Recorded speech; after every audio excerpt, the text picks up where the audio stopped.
Assalamualaikum dan salam sejahtera. Saya Nohana Marisa, wartawan cilik dari Radio TV PSS Utama.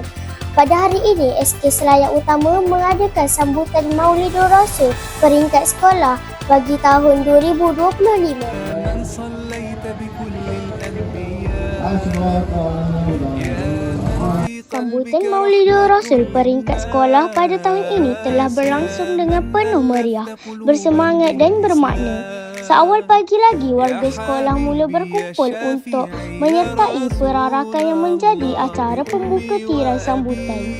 Guru-guru bersama murid-murid berarak mengelilingi kawasan sekolah sambil berselawat, memuji dan mengingati junjungan besar Nabi Muhammad SAW.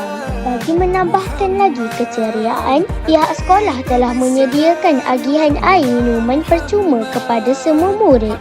Inisiatif ini bukan sahaja menghilangkan dahaga selepas perarakan, malah melambangkan sifat prihatin dan kasih sayang yang menjadi teladan dalam kehidupan Rasulullah.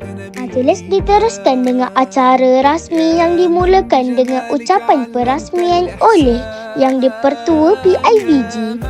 Dalam ucapannya, beliau menekankan pentingnya sambutan Maulidur Rasul sebagai wadah untuk menghayati sirah Nabi Muhammad SAW. Program ini bertujuan untuk memperingati kelahiran Nabi Muhammad SAW serta menanamkan kecintaan kepada baginda dalam kalangan warga sekolah. Pelbagai pengisian telah diadakan, antaranya perarakan, selawat, bacaan Al-Quran, ceramah agama dan persembahan murid. Pemuncak program ialah ceramahan sempena Maulidur Rasul yang disampaikan oleh penceramah jemputan. Isi ceramah menekankan kepentingan mencontohi sunnah Rasulullah dalam aspek akhlak, kepimpinan, kasih sayang dan semangat persaudaraan. Murid-murid dan guru-guru kelihatan tekun mendengar, sekaligus menjadikan majlis ini sebagai medan pengisian rohani yang memberi kesan mendalam.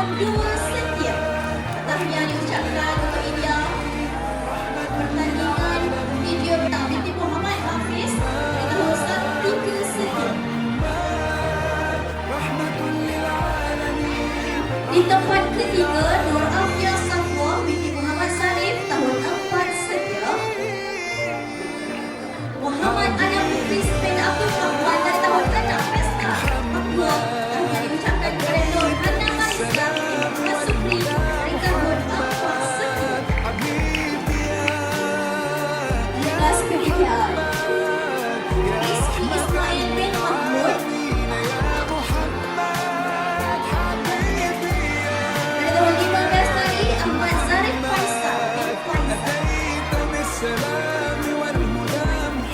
dari tahun 5 Cemerlang dan Rabiatul Adam binti Rida.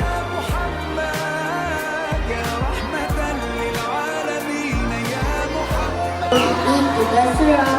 Yang pertama, surah Al-A'raf ayat 26. Yang kedua, Secara keseluruhannya, sambutan Maulidur Rasul peringkat sekolah ini bukan sahaja berjaya menghidupkan syiar Islam, malah menyemai semangat kecintaan kepada Rasulullah SAW. Program ini juga menjadi medium untuk memperkukuh ukhuwah, membina jati diri murid serta menyemarakkan suasana harmoni dalam kalangan seluruh warga sekolah.